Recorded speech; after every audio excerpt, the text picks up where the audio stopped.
ఇక్కడ ఏంటంటే ఏపీలో ఉండగా డిప్యూటీ సీఎం అని మొదలుపెట్టారు. ఎవరుండగా? చంద్రబాబు నాయుడు గారు ఉండగా శ్రీనివాసరెడ్డి గారు, పార్టీ నాయకులు, జిల్లా అధ్యక్షులు వారు మాట్లాడినటువంటి మాటలు. ఆ తర్వాత ఒక్కరొక్కరుగా టీడీపీ నాయకులు బయటకు వచ్చి లోకేష్ను డిప్యూటీ సీఎంను చేయాలి అని డిమాండ్లు వినిపిస్తూ వచ్చారు. ఏపీ వదిలి దావోస్లో అడుగు పెట్టగానే మళ్ళీ చంద్రబాబు నాయుడు గారి సమక్షంలోనే మీరు బాగా చూడాల్సింది ఏంటంటే డిప్యూటీ సీఎం అనేది ఏపీలో డిమాండ్ వినిపించింది. అప్పుడు చంద్రబాబు నాయుడు గారు అదే వేదిక పైన ఉన్నారు. లోకేష్ను సీఎంను చేయాలనేటటువంటి డిమాండ్ కూడా వినిపించింది. అయితే రాష్ట్రాన్ని వదిలి దావోస్లో అది వినిపించింది. ఆ డిమాండ్ వినిపిస్తున్న సందర్భంలో కూడా చంద్రబాబు నాయుడు గారు అదే వేదిక పైన ఉన్నారు. అంటే ఒక పద్ధతి ప్రకారం, ఒక ప్లాన్ ప్రకారం డిప్యూటీ సీఎంతో మొదలుపెట్టి సీఎం వరకు లోకేష్ని ప్రమోట్ చేసుకుంటూ, అంటే మాట మారుస్తూ తీసుకెళ్తూ ఒక ఫీలర్ వదిలారు.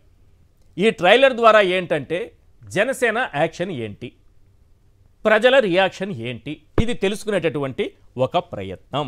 అందులో భాగంగానే ఇది చేశారనేది. టీజీ భరత్ గారు ఏం మాట్లాడారు? ఇప్పుడు రాష్ట్రానికి కావాల్సింది పెట్టుబడులా, లోకేష్ గారి ప్రమోషన్? మనం విదేశాలకు వెళ్ళింది ఎందుకు?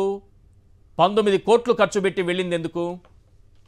ఒక్కసారి టీజీ భరత్ గారు అలాగే జనసేనకు సంబంధించి కిరణ్ రాయల్ గారు ఇద్దరు సీఎం పోస్టులు అడుగుతున్నారు. లోకేష్కి ఒకవైపు, అటువైపు పవన్ కళ్యాణ్కి. మరి ఒకవేళ సీట్ షేరింగ్ ఏమన్నా చేసుకుంటారా ఇద్దరు సీఎంలు అయ్యి? చూడాలి అది కూడా. రైట్, వారిద్దరి బైట్స్ ఒకసారి ప్లే చేయండి. ఒక క్లారిటీ ఉందన్నమాట మా పార్టీలో. అండ్ నచ్చినా నచ్చకపోయినా ఎవరికైనా ఫ్యూచర్ ఇస్ లోకేష్ గారు. అండ్ కాబోయే ముఖ్యమంత్రి కూడా మన లోకేష్ గారు ఫ్యూచర్లో. నారా లోకేష్ గారిని డిప్యూటీ సీఎం చేయాలని టీడీపీ క్యాడర్ అంతా కూడా, టీడీపీ నాయకులందరూ కూడా కొన్ని చోట్ల కూడా కోరుకోవడం శుభ్రంగా మంచిదే. ఎవరు రాజకీయాల్లో ఉన్నప్పుడు వాళ్ళ నాయకుడిని ఒక హోదాలో చూడాలని కోరుకోవడం తప్పు కాదు. లోకేష్ గారిని డిప్యూటీ సీఎం చూడాలని కోరుకోవడం టీడీపీ వాళ్ళు మంచిదే. అలాగే పవన్ కళ్యాణ్ గారికి ముఖ్యమంత్రిగా చూడాలని మాకు కోరుకుంటుంది కదా. ఎందుకంటే మేము కూడా ప్రజారాజ్య పార్టీ తర్వాత జనసేన పార్టీ పెట్టినప్పటి నుంచి పవన్ కళ్యాణ్ గారు ముఖ్యమంత్రి చూడాలని మేము, మాతో పాటు బడుగు బలైన వర్గాలు, ఈ 2 తెలుగు రాష్ట్రాల కోట్లాది అభిమానులు ఆయన ముఖ్యమంత్రిగా చూడాలని కోరుకుంటున్నా కూడా మాకు అభిప్రాయం ఉంటాయి.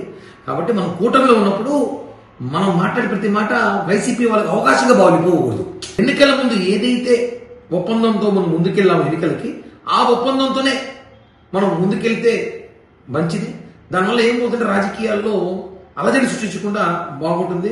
పవన్ కళ్యాణ్ గారిని ముఖ్యమంత్రిగా చూడాలని చెప్పి కోట్లాది మంది అభిమానులు భారతదేశంలో కోరుకుంటున్నారు. అది వాస్తవం. కాబట్టి మనసులో మాట్లాడుతుంది. అవి మాట్లాడేటప్పుడు కొంచెం ఒకసారి మనం చూసి మాట్లాడుకుంటే